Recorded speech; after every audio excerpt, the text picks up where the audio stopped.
Hello friends, welcome to my channel Aarambh classes. आज के इस वीडियो में हम लोग बाल विकास एवं शिक्षण विधि के थ्योरी का डिस्कशन आपके साथ करेंगे। ये book UP TET, C TET और सुपर टेट के सिलेबस को ध्यान में रख के बनाया गया है। इस बुक में यूनिट वाइज थ्योरीज दिए हुए हैं। पहले यूनिट में शिक्षा एवं मनोविज्ञान, प्रारंभिक शिक्षा की पृष्ठभूमि, प्रारंभिक शिक्षा के नवीन प्रयास, शिक्षा मनोविज्ञान, शैक्षिक विचारधाराएं दी हुई हैं।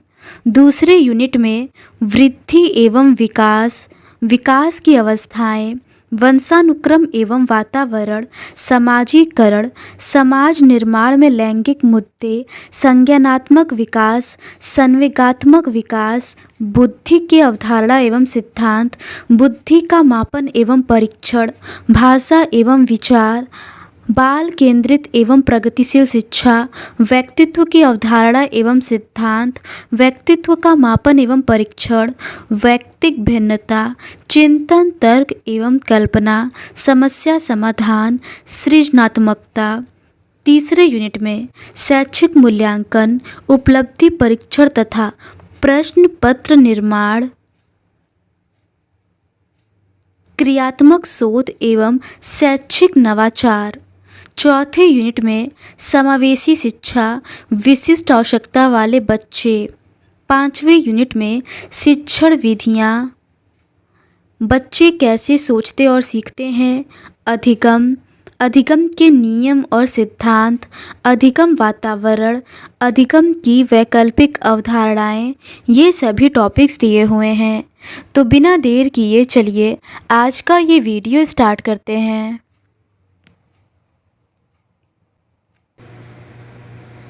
आज के इस वीडियो में हम लोग हेरेडिटी एंड इन्वायरमेंट के रिमेनिंग कॉन्सेप्ट्स का डिस्कशन आपके साथ करेंगे।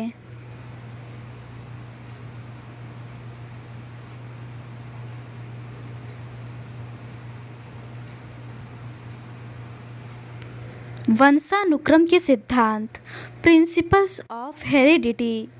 वंशानुक्रम के सिद्धांत हैं बीज कोश की निरंतरता का सिद्धांत, इसके प्रतिपादक बीजमैन है।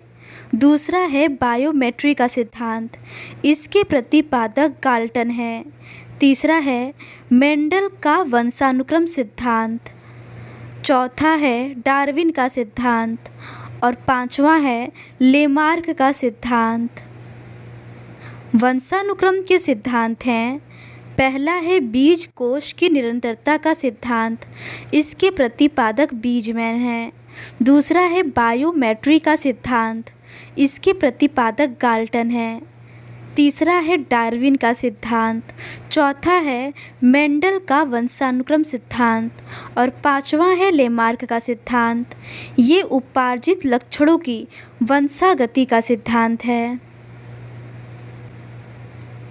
बीज कोश की निरंतरता का सिद्धांत, इस सिद्धांत के प्रतिपादक बीजमैन है। बीजमैन के अनुसार मानव शरीर में निम्नवत दो प्रकार के कोश होते हैं, पहला है कायिक कोश, दूसरा है उत्पादक कोश। बीज कोश की निरंतरता के सिद्धांत के प्रतिपादक बीजमैन है। बीजमैन के अनुसार मानव शरीर में दो प्रकार के कोश होते हैं, पहला है कायिक कोश या सोमेटिक सेल्स, दूसरा है उत्पादक कोश या जर्म सेल्स। कायिक कोश शारीरिक संरचना से संबंधित है और उत्पादक कोश वंश परंपरा या जन्म प्रक्रिया से संबंधित है। इस सिद्धांत के अनुसार माता पिता पूर्वजों से प्राप्त बीज कोश के संरक्षक होते हैं। बीज कोश माता पिता के माध्यम से पीढ़ी दर पीढ़ी निरंतरता की प्रक्रिया का अनुसरण करता है, अर्थात माता पिता पूर्वजों से प्राप्त बीज कोश को अपने बालकों को प्रदान करते हैं तथा यह प्रक्रिया निरंतर चलती रहती है। यही कारण है कि मानव की संतान मानव ही होती है। इस सिद्धांत के अनुसार माता पिता पूर्वजों से प्राप्त बीज कोश के संरक्षक होते हैं। बीज कोश माता पिता के माध्यम से पीढ़ी दर पीढ़ी निरंतरता की प्रक्रिया का अनुसरण करता है, अर्थात माता पिता पूर्वजों से प्राप्त बीज कोश को अपने बालकों को प्रदान करते हैं तथा यह प्रक्रिया निरंतर चलती रहती है। यही कारण है कि मानव संतान मानव ही होती है। उपार्जित गुणों के असंचरण का सिद्धांत का प्रतिपादन बीजमैन द्वारा ही किया गया। इस सिद्धांत के अनुसार अर्जित गुणों का हस्तांतरण एक पीढ़ी से दूसरी पीढ़ी में नहीं होता है।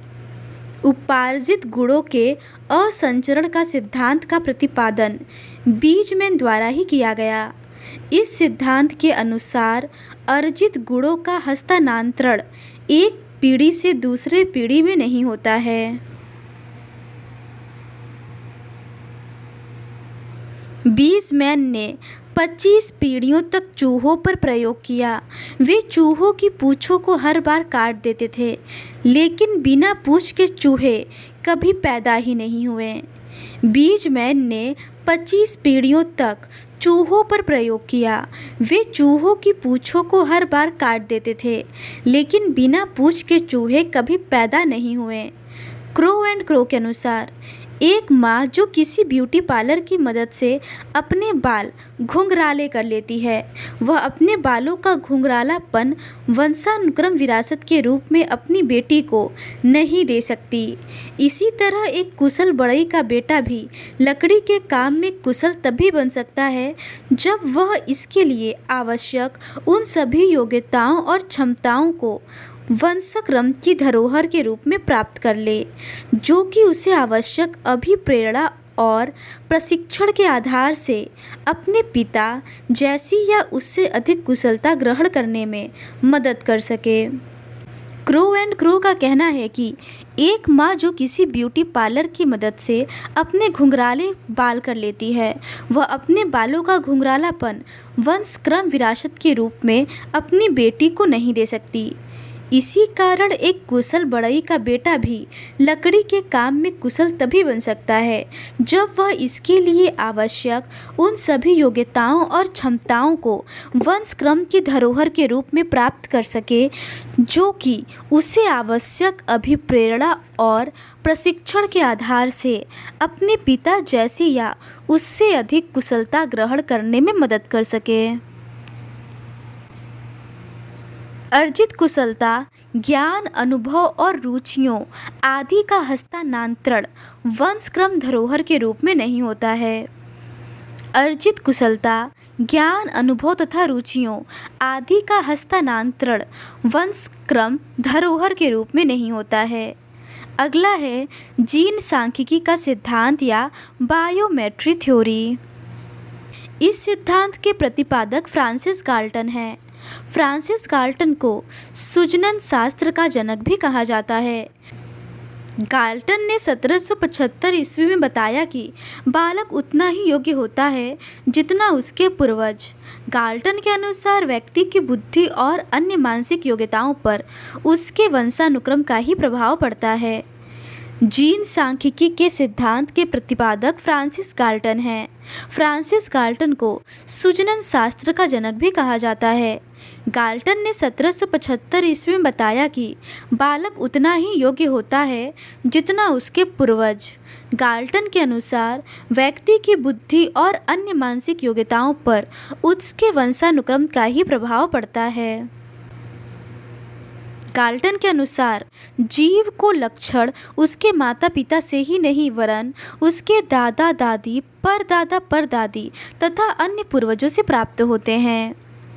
गाल्टन का मानना है कि जीव को लक्षण उसके माता पिता से ही नहीं वरन उसके दादा दादी, परदादा परदादी तथा अन्य पूर्वजों से प्राप्त होते हैं। उन्होंने अपने अध्ययनों में कुछ निष्कर्ष निकाले हैं। पहला है वंशानुक्रम आधे पिता पक्ष से प्लस आधे माता पक्ष के होते हैं। 50% माता पक्ष प्लस 50% पिता पक्ष इज इक्वल्स टू वंशानुक्रम। माता पिता के पूर्वजों के गुण भी निश्चित मात्रा में होते हैं। पीढ़ी दर पीढ़ी ये गुण अनुपातिक रूप में कम होते जाते हैं। माता पिता के पूर्वजों के गुण भी निश्चित मात्रा में होते हैं। पीढ़ी दर पीढ़ी ये गुण आनुपातिक रूप में कम होते जाते हैं। उन्होंने माता पिता तथा पूर्वजों के वंशानुक्रम में योगदान सामूहिक रूप से इस प्रकार व्यक्त किया है।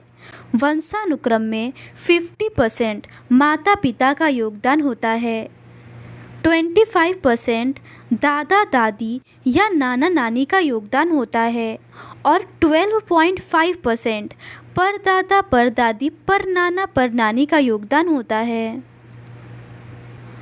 डार्विन का सिद्धांत। चार्ल्स डार्विन ने प्राकृतिक चयन या प्रिंसिपल ऑफ नेचुरल सिलेक्शन का सिद्धांत दिया। उनके सिद्धांत के विभिन्न चरण निम्नवत हैं।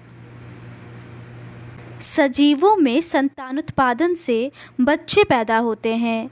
इससे जीवों की संख्या बढ़ जाती है और जब संख्या बढ़ जाती है तो जीवन संघर्ष शुरू हो जाता है, क्योंकि भोजन पानी सब कुछ बहुत ही लिमिटेड है। इस जीवन संघर्ष में अस्तित्व की रक्षा हेतु संघर्ष होता है। इस संघर्ष में जो कमज़ोर होते हैं उनका विनाश हो जाता है और जो मजबूत होते हैं वो बच जाते हैं। इसे ही प्राकृतिक चयन कहा जाता है। प्राकृतिक चयन के बाद नई जातियों की उत्पत्ति होती है। ये परिस्थितियों के अनुकूल होते हैं। अनावश्यक लक्षण विलुप्त या अवशोषित हो जाते हैं। जो लाभदायक लक्षण होते हैं वे अगली पीढ़ी में चले जाते हैं और आकार व शारीरिक लक्षणों में अंतर आ जाता है। इन नई जातियों की उत्पत्ति ही नव डार्विनवाद कहलाती है। इसमें नई जाति की उत्पत्ति जाति विशेष में जीव परिवर्तन के कारण होता है। इसे उत्परिवर्तन का सिद्धांत कहते हैं। इसके प्रतिपादक ह्यूगो डी ब्रीज हैं। डार्विनवाद में प्राकृतिक चयन से नई जातियां बनती हैं, जबकि नव डार्विनवाद में प्राकृतिक चयन और जीन में परिवर्तन से नई जातियां बनती हैं। सजीवों में संतानोत्पादन से बच्चे पैदा होते हैं, जिससे कि जीवों की संख्या बढ़ जाती है। जब संख्या बढ़ती है तो जीवन संघर्ष शुरू हो जाता है, क्योंकि भोजन पानी और जगह सीमित है। इस संघर्ष में जो कमज़ोर होते हैं उनका विनाश हो जाता है और जो बच जाते हैं उसे ही प्राकृतिक चयन या नेचुरल सिलेक्शन कहते हैं। प्राकृतिक चयन के बाद नई जातियों की उत्पत्ति होती है। ये परिस्थितियों के अनुकूल होते हैं। अनावश्यक लक्षण विलुप्त या अवशोषित हो जाते हैं और जो लाभदायक लक्षण होते हैं उनकी वंशागति होती है। इनके आकार व शारीरिक लक्षणों में अंतर होता है। नई जातियों की उत्पत्ति को ही नव डार्विनवाद कहते हैं। नव डार्विनवाद में नई जाति की उत्पत्ति जाति विशेष में जीन परिवर्तन के कारण होती है। इसे उत्परिवर्तन का सिद्धांत कहते हैं। इसके प्रतिपादक ह्यूगो डी ब्रीज हैं। डार्विनवाद में प्राकृतिक चयन से नई जातियां बनती हैं, जबकि नव डार्विनवाद में प्राकृतिक चयन प्लस जीन परिवर्तन से नई जातियां बनती हैं। उत्परिवर्तन के कारण जीनों की संख्या में परिवर्तन, जीनों की व्यवस्था में परिवर्तन और जीनों की संरचना में परिवर्तन है। डार्विन का सिद्धांत है कि सर्वाधिक उपयुक्त जीवित रहता है। लेमार्क का सिद्धांत। इस सिद्धांत का प्रतिपादक 1809 ईस्वी में Jean Baptiste de Monet Lamarck ने किया था। इसे उपार्जित लक्षणों की वंशानुगति का सिद्धांत भी कहते हैं। लेमार्क के सिद्धांत का प्रतिपादन 1809 में Jean Baptiste de Monet Lamarck ने किया था। इसे उपार्जित लक्षणों की वंशानुगति का सिद्धांत theory of inheritance of acquired traits भी कहते हैं। वातावरण का सीधा प्रभाव प्रत्येक व्यक्ति पर पड़ता है, जिसके कारण उसकी संरचना व स्वभाव में परिवर्तन होता है। उसके अनुसार वातावरण में हुए परिवर्तनों के कारण अधिक प्रयोग में आने वाले अंग अधिक विकसित तथा कम प्रयोग में आने वाले अंग लुप्त हो जाते हैं। लेमार्क के सिद्धांत के अनुसार वातावरण में हुए परिवर्तनों के कारण अधिक प्रयोग में आने वाले अंग अधिक विकसित तथा कम प्रयोग में आने वाले अंग विलुप्त हो जाते हैं। लेमार्क ने जिराफ की गर्दन का लंबा होना परिस्थितिवश बताया, जो कि अब वंशानुक्रमी हो चुका है। उनके अनुसार जिराफ के पूर्वज इतने लंबे नहीं थे। लेमार्क ने जिराफ की गर्दन का लंबा होना परिस्थितिवश बताया, जो कि अब वंशानुक्रमी हो चुका है। उनके अनुसार जिराफ के पूर्वज इतने लंबे नहीं थे। मैकडूगल, पावलोव व हैरिसन आदि विद्वानों ने भी अर्जित लक्षणों की वंशानुगति का आधार बताया है। वैज्ञानिकों ने इस सिद्धांत का खंडन भी किया और कहा कि अगर चूहे की पूंछ पीढ़ी दर पीढ़ी काटी जाती है तो भी पूंछ कटा चूहा नहीं पैदा होता, तथा लड़कियों की पीढ़ी दर पीढ़ी कान छिदवाए जाते हैं, परंतु कभी कान छिदे हुए लड़की पैदा नहीं होती हैं। मेंडल का वंशानुक्रम सिद्धांत, मेंडल्स थ्योरी ऑफ हेरेडिटी। 1856 से 1863 ईस्वी में यूरोप के ऑस्ट्रिया के ब्रन शहर के पादरी ग्रेगर जॉन मेंडल ने वंशानुक्रम के क्षेत्र में अध्ययन किया तथा आधुनिक आनुवंशिकी की नींव रखी। उनको वंशानुक्रम का जनक माना जाता है। 1856 से 1863 ईस्वी में यूरोप के ऑस्ट्रिया के ब्रन शहर के पादरी ग्रेगर जॉन मेंडल ने वंशानुक्रम के क्षेत्र में अध्ययन किया तथा आधुनिक आनुवंशिकी की नींव रखी। उनको वंशानुक्रम का जनक माना जाता है। प्रारंभ में उनके नियमों पर ध्यान नहीं दिया गया, लेकिन वर्ष 1900 में Hugo de Vries, Karl Correns तथा एरिच वॉन चेमार्क के प्रयासों के फलस्वरूप उनके सिद्धांतों को मान्यता मिली तथा उनके सिद्धांतों को आनुवंशिकता का आधारभूत नियम की संज्ञा दी गई।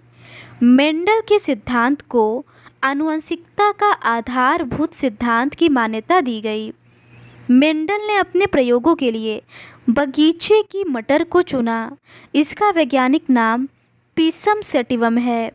उन्होंने अपने प्रयोग में विशुद्ध लंबे प्रकार के मटर के पौधे का विशुद्ध बौने पौधे से संकरण कराया। इन संकर पौधों से जो मटरें उत्पन्न हुई वे सभी बड़ी मटर थी। फिर उन्होंने वर्ण संकर मटर को बोया, जिससे वर्ण संकर मटर पैदा हुई।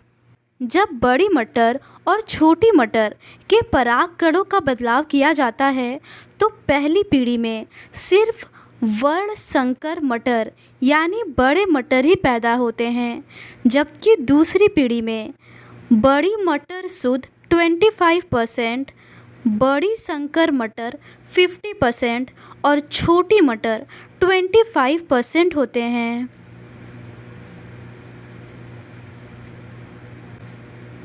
मेंडल ने अपने प्रयोगों के लिए बगीचे की मटर, जिसका वैज्ञानिक नाम पिसम सैटिवम है, उसको चुना।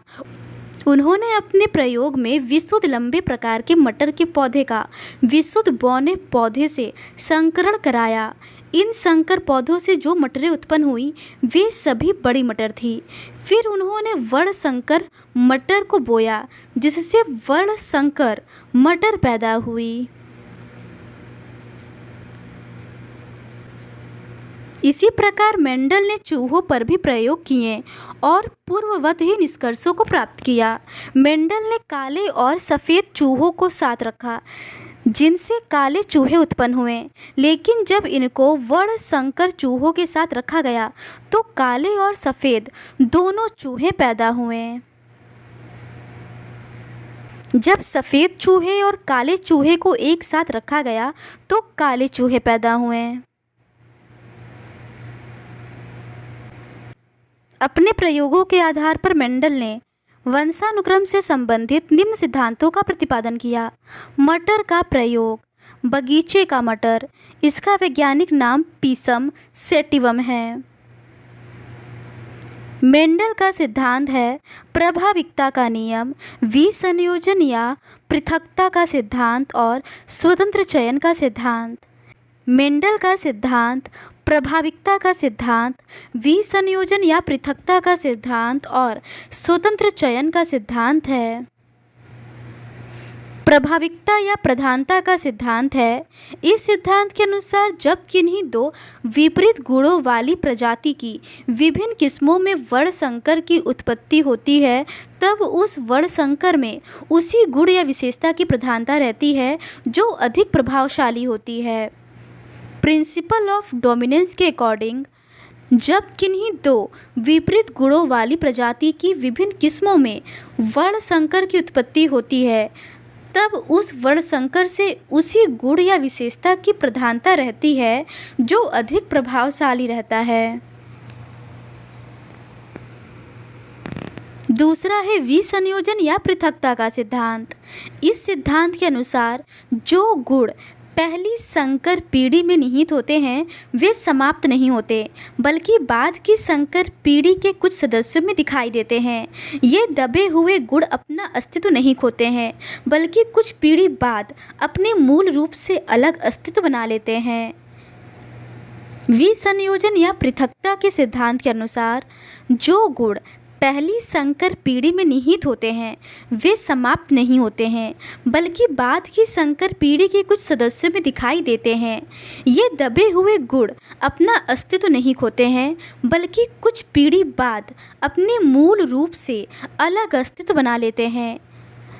आनुवांशिक रोगों में इस सिद्धांत की क्रियान्वयनता देखने को मिलती है।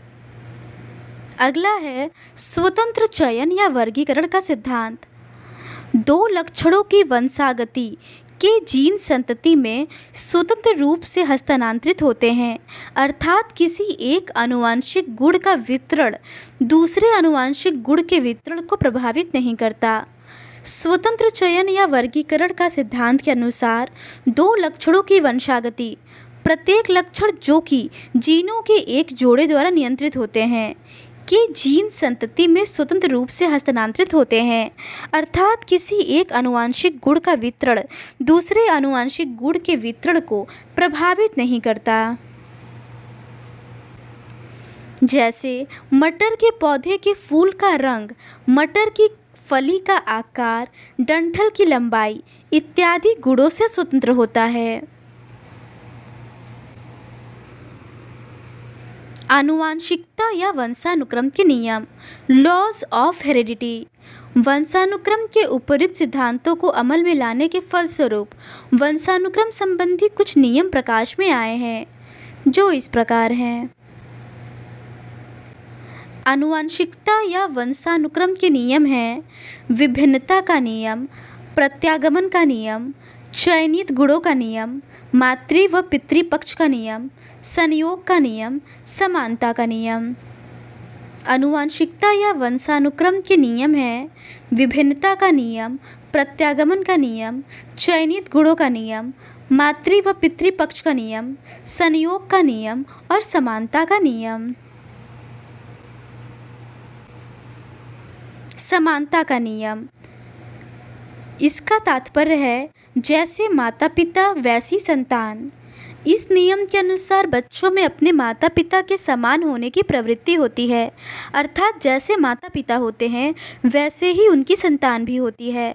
जैसे बुद्धिमान माता पिता की बुद्धिमान संतान, मूर्ख माता पिता की मूर्ख संतान, सुंदर माता पिता की सुंदर संतान और कुरूप माता पिता की कुरूप संतान। दूसरा है विभिन्नता का नियम। यह नियम पूर्ववर्ती समानता के नियम का पूरक नियम है, जो यह कहता है कि संतति पूर्णतः अपने माता पिता के समान हो यह आवश्यक नहीं है, अर्थात संतति अपने माता पिता के बिल्कुल समान न होकर उनसे कुछ भिन्न भी हो सकती है। सोरेनसन के अनुसार इन विभिन्नताओं का कारण माता पिता के उत्पादक कोशों की विशेषताएं हैं। उत्पादक कोशों में अनेक गुणसूत्र होते हैं जो विभिन्न प्रकार से संयुक्त होकर एक दूसरे से भिन्न बच्चे का निर्माण करते हैं। विभिन्नता के नियम के अनुसार ये ज़रूरी नहीं है कि बच्चे माता पिता के बिल्कुल ही समान हों, वे कुछ भिन्न भी हो सकते हैं। अगला है प्रत्यागमन का नियम। प्रायः यह देखा जाता है कि अमुक व्यक्ति तो बहुत ही प्रभावशाली था, परंतु उसकी संतान बौद्धिक अक्षमता से ग्रस्त है, जबकि इसके ठीक विपरीत बौद्धिक अक्षमता वाले माता पिता के बच्चे प्रतिभाशाली या उनसे अधिक बुद्धि वाले हो सकते हैं। इस नियम के अनुसार प्रत्येक गुण में औसत की ओर जाने की स्वाभाविक प्रवृत्ति पाई जाती है। क्रो एंड क्रो के अनुसार लंबे माता पिता के बच्चे औसत से अधिक लंबे तो होते हैं, परंतु अपने माता पिता जितने लंबे नहीं होते हैं। प्रत्यागमन के नियम में बच्चे अपने माता पिता से बिल्कुल ही अपोजिट होते हैं। चयनित गुणों का नियम, लॉ ऑफ सेलेक्टिव ट्रेड्स। इस नियम के अनुसार केवल कुछ ही गुणों में वंश परंपरा होती है। वंशानुक्रम में समस्त मानवीय गुण सम्मिलित नहीं होते हैं। कुछ गुण ऐसे भी होते हैं जिन्हें प्राणी वातावरण प्रक्रिया के दौरान अर्जित करता है अथवा सीखता है। आँखों का रंग, खून का प्रकार, वर्णांधता, चेहरे की बनावट आदि कुछ ऐसे गुण हैं जो वंशानुक्रम में माता पिता के द्वारा अपनी संतान को प्राप्त होते हैं। चयनित गुणों के नियम के अनुसार केवल कुछ ही गुणों में वंश परंपरा होती है। वंशानुक्रम में समस्त मानवीय गुण सम्मिलित नहीं होते। कुछ गुण ऐसे भी होते हैं जिन्हें प्राणी वातावरण प्रक्रिया के दौरान अर्जित करता है अथवा सीखता है। आँखों का रंग, खून का प्रकार, वर्णांधता, चेहरे की बनावट आदि कुछ ऐसे गुण हैं जो वंशानुक्रम में माता पिता के द्वारा अपनी संतान को प्राप्त होते हैं। मातृपक्ष एवं पितृपक्ष का नियम। किसी भी व्यक्ति का वंशानुक्रम केवल उसके माता पिता से प्राप्त गुणों के द्वारा ही निर्धारित नहीं होता है, बल्कि बालक के माता पिता व उसके पूर्वज उसके वंशानुक्रम के आधे आधे भाग का निर्धारण करते हैं। किसी भी व्यक्ति का वंशानुक्रम केवल उसके माता पिता से प्राप्त गुणों के द्वारा ही निर्धारित नहीं होता, बल्कि बालक के माता पिता व उसके पूर्वज उसके वंशानुक्रम के आधे आधे भाग का निर्धारण करते हैं। संयोग का नियम या लॉ ऑफ चांस। वंशानुक्रम के निर्धारण में संयोग का अत्यंत महत्वपूर्ण स्थान रहता है, जिसके कारण वंशानुक्रम की कभी भी पूर्ण सत्य भविष्यवाणी करना संभव नहीं है। वंशानुक्रम संयोगवश बनने वाले वंश सूत्रों के समुच्चय पर निर्भर करता है। वंशानुक्रम निर्धारकों की अध्ययन विधि। मानव व्यवहार पर वंशानुक्रम के प्रभाव का अध्ययन करने के लिए मनोवैज्ञानिकों ने कई विधियों का प्रयोग किया, जिनमें से कुछ इस प्रकार हैं। वंशानुक्रम के निर्धारक तत्वों का अध्ययन। ये हैं आंतरिक प्रजनन विधि, पारिवारिक अध्ययन विधि, वर्णात्मक प्रजनन विधि, पालक परिवार विधि और जुड़वा अध्ययन विधि। वंशानुक्रम के निर्धारक तत्वों का अध्ययन ये हैं आंतरिक प्रजनन विधि, पारिवारिक अध्ययन विधि, वर्णात्मक प्रजनन विधि, पालक परिवार विधि और जुड़वा अध्ययन विधि। पारिवारिक अध्ययन विधि के अंतर्गत वंशावली विश्लेषण और रक्त संबंध विश्लेषण आता है, और पालक परिवार विधि के अंदर दत्तक बालकों का अध्ययन और दत्तक अध्ययन विधि आता है। पारिवारिक अध्ययन विधि के अंतर्गत वंशावली विश्लेषण और रक्त संबंध विश्लेषण आता है।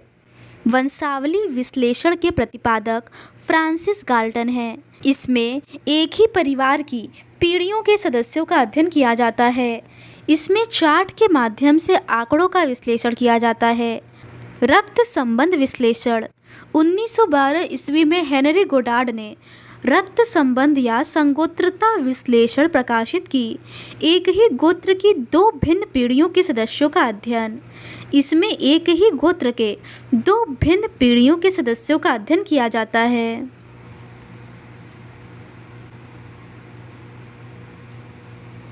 वंशानुक्रम का विकास पर प्रभाव। वंशानुक्रम बालक के व्यक्तित्व के हर पहलू को प्रभावित करता है, जिनमें कुछ प्रभाव निम्नवत हैं। वंशानुक्रम का विकास पर प्रभाव इस प्रकार है: बुद्धि, मूल शक्ति, व्यावसायिक योग्यता, शारीरिक लक्षण, वृद्धि, प्रजाति की श्रेष्ठता, सामाजिक स्थिति और चरित्र। वंशानुक्रम का विकास पर प्रभाव है बुद्धि, मूल शक्ति, व्यावसायिक योग्यता, शारीरिक लक्षण, वृद्धि, प्रजाति की श्रेष्ठता, सामाजिक स्थिति और चरित्र। बुद्धि पर प्रभाव। गोडार्ड के अनुसार मंद बुद्धि के माता पिता की संतान मंद बुद्धि की तथा तीव्र बुद्धि के माता पिता की संतान तीव्र बुद्धि की होती है। गोडार्ड ने कहा है कि मंद बुद्धि के माता पिता की संतान मंद बुद्धि की तथा तीव्र बुद्धि के माता पिता की संतान तीव्र बुद्धि की होती है। स्पीयरमैन ने बुद्धि में विशिष्ट एवं सामान्य तत्वों को वंशानुक्रम की देन माना है। स्पीयरमैन ने बुद्धि में विशिष्ट एवं सामान्य तत्वों को वंशानुक्रम की देन माना है। गोडार्ड ने वंशानुक्रम के बुद्धि पर प्रभाव को देखने के लिए मार्टिन कैलिकेक नामक सैनिक के वंशजों का अध्ययन किया है। गोडार्ड ने वंशानुक्रम की बुद्धि पर प्रभाव देखने के लिए मार्टिन कैलिकेक नामक सैनिक के वंशजों का अध्ययन किया। प्रोफेसर ट्रायन, न्यूमैन एवं होल्जिंगर आदि मनोवैज्ञानिकों ने भी समान निष्कर्ष प्राप्त किए। अतः हम कह सकते हैं कि बालक की बुद्धि वंशानुक्रम एवं पर्यावरण दोनों के प्रभाव से ही निर्धारित होती है। शारीरिक लक्षणों पर प्रभाव। कार्ल पियर्सन के अनुसार यदि माता पिता की लंबाई कम या अधिक होती है तो उनके बच्चों की लंबाई भी कम या अधिक होती है, अर्थात माता पिता और संतान की लंबाई में सहसंबंध होता है। कार्ल पियर्सन के अनुसार यदि माता पिता की लंबाई कम या अधिक होती है तो उनके बच्चों की लंबाई भी कम या अधिक होती है, अर्थात माता पिता तथा संतान की लंबाई में सहसंबंध पाया जाता है। अगला है व्यावसायिक योग्यता पर प्रभाव। कैटल के अनुसार व्यावसायिक योग्यता का मुख्य कारण वंशानुक्रम है। चरित्र पर प्रभाव। डगलस ने वंशानुक्रम का चरित्र पर प्रभाव के विषय में अपना विचार 1877 ईस्वी में ज्यूक्स के वंशजों का अध्ययन करके दिया था। डगलस के अनुसार चरित्रहीन माता पिता की संतान चरित्रहीन होती है, इसी प्रकार अच्छे चरित्र वाले माता पिता की संतानें भी अच्छी होती हैं। सामाजिक स्थिति पर प्रभाव। विंसिप ने वंशानुक्रम का सामाजिक स्थिति पर प्रभाव के संबंध में अपने विचार देते हुए कहा कि गुणवान तथा प्रतिष्ठित माता पिता की संतान भी अपने जीवन काल में प्रतिष्ठा प्राप्त करती है।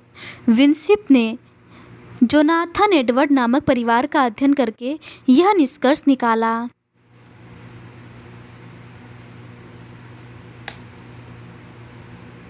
मूल शक्तियों पर प्रभाव। थार्नडाइक का कहना है कि बालक की मूल शक्तियों का प्रधान कारण उसका वंशानुक्रम है, अर्थात बालक की मूल शक्तियाँ उसके वंशानुक्रम पर निर्भर करती हैं। मूल शक्तियों का प्रभाव। थार्नडाइक का कहना है कि बालक की मूल शक्तियों का प्रधान कारण उसका वंशानुक्रम है, अर्थात बालक की मूल शक्तियाँ उसके वंशानुक्रम पर निर्भर करती हैं। प्रजाति की श्रेष्ठता पर प्रभाव। क्लीन वर्ग या क्लाइन वर्ग के अनुसार बुद्धि की श्रेष्ठता का कारण प्रजाति है। महानता पर प्रभाव। गाल्टन के अनुसार व्यक्ति की महानता का कारण उसका वंशानुक्रम है। व्यक्ति का कद, वर्ण, वजन, स्वास्थ्य, बुद्धि, शक्तियाँ आदि उसके वंशानुक्रम पर आधारित होती हैं।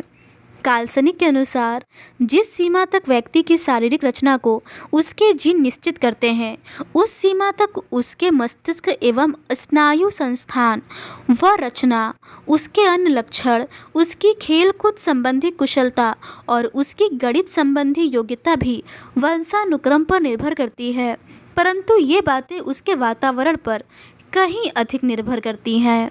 वंशानुक्रम का व्यक्ति के शारीरिक मानसिक विकास पर पर्याप्त प्रभाव पड़ता है। पारिवारिक कारक शब्द पारिवारिक सदस्य के प्रभाव को संदर्भित करता है।